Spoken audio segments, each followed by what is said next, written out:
নমস্কার, সকলকে আমার আন্তরিক শুভেচ্ছা, অভিনন্দন ও স্বাগত।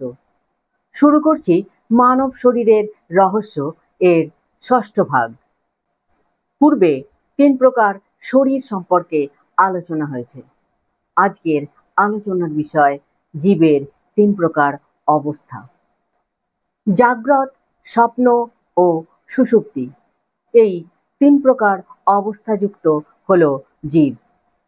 জাগ্রত, স্বপ্ন, সুষুপ্ত অবস্থা ত্রয়বর্তম জীবত্তম। অর্থাৎ প্রত্যেক জীবেরই জাগ্রত অবস্থা, স্বপ্নাবস্থা ও সুষুপ্তি অবস্থা, এই 3 প্রকার অবস্থা আছে। জাগ্রত অবস্থায় আমাদের স্থূল শরীর কাজ করে, স্থূল শরীর অনুভব করে, অভিজ্ঞতা লাভ করে। স্বপ্নাবস্থায় আমাদের সূক্ষ্ম শরীর কাজ করে, স্বপ্ন তৈরি করে, স্বপ্ন দর্শন করে।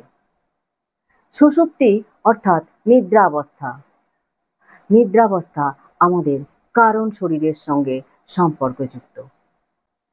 এই সুষুপ্তির অবস্থাতেই জীব প্রত্যেক দিন পরমাত্মার সঙ্গে মিলিত হয়, কিন্তু কারণ শরীর অর্থাৎ অবিদ্যা বা অজ্ঞান দ্বারা আচ্ছন্ন থাকার কারণে জীব তা জানতে পারে না। এখন জিজ্ঞাসা হলো, সুষুপ্তি বলতে কি বোঝায়? সুষুপ্তি হলো নিদ্রা, যে অবস্থার মধ্যে জাগ্রত অবস্থা ও স্বপ্নাবস্থা থাকে না, তা হলো সুষুপ্তি। সেই অবস্থায় অর্থাৎ সুষুপ্তির অবস্থায় আমাদের শরীর ও ইন্দ্রিয়গুলি জড়তা প্রাপ্ত হয়।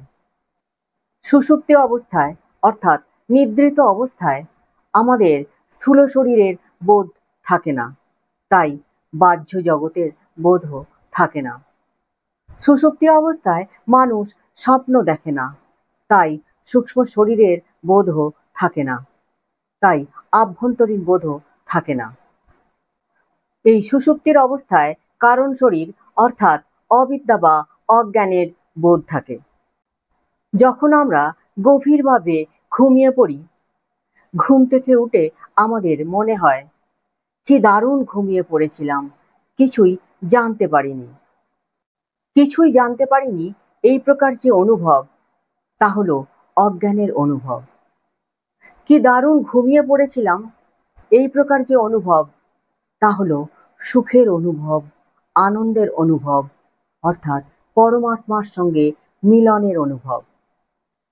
প্রত্যেক দিন এই নিদ্রিত বা সুষুপ্তির অবস্থায় জীব সেই সৎ চিৎ আনন্দময় সাগরে ডুবেও পরমাত্মাকে জানতে পারে না, তার নিজের স্বরূপকে, সেই চৈতন্যময় সত্তাকে জানতে পারে না।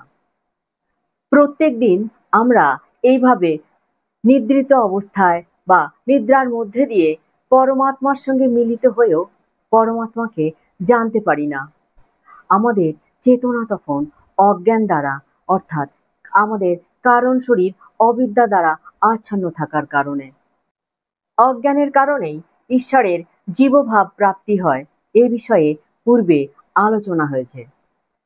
গভীর রাতে সমুদ্রে মাঝিবিহীন নৌকাগুলি যেমন ভাসতে থাকে, সুষুপ্তির অবস্থায় আমাদের আত্মা সচ্চিদানন্দ সাগরে বিলীন হয়। আমাদের জড় দেহগুলি তেমন সচ্চিদানন্দ সাগরে ভাসমান থাকে, মাঝিবিহীন নৌকার মতো। আত্মা ছাড়া দেহ আর মাঝিবিহীন নৌকা দুই সমতুল্য।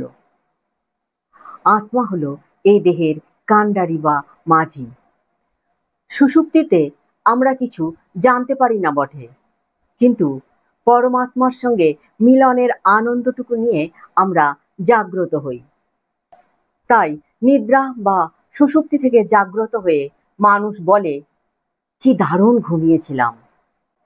যদি জিজ্ঞাসা হয়, সুষুপ্তি অবস্থায় পরমাত্মার সঙ্গে মিলনের আনন্দটুকু কেমন ছিল, তাহলে শ্রীরামকৃষ্ণ পরমহংসের ভাষায় বলা যায়, নুনের পুতুল সাগরে গেলে যেমন নুনের পুতুল সাগরে গিয়ে দেখল সাগরও যা সেও তাই। অর্থাৎ সুষুপ্তি অবস্থায় জীব ও পরমাত্মা মিলিত হয়ে একাকার হয়ে যায়। এতক্ষণ আপনারা শুনলেন মানব শরীরের রহস্য এর ৬ষ্ঠ ভাগ। আজকের আলোচনার বিষয় ছিল জীবের ৩ প্রকার অবস্থা। চ্যানেলটি সাবস্ক্রাইব করে সঙ্গে থাকুন। আপনার লাইক, কমেন্ট ও শেয়ার আমাকে নতুন ভিডিও বানাতে অনেকখানি প্রেরণা যোগায়। সর্বে ভবন্তু সুখিনঃ, সর্বে সন্তু নিরাময়া, সর্বে ভদ্রাণি পশ্যন্তু, মা কশ্চিৎ দুঃখভাগ্ ভবেৎ। নমস্কার।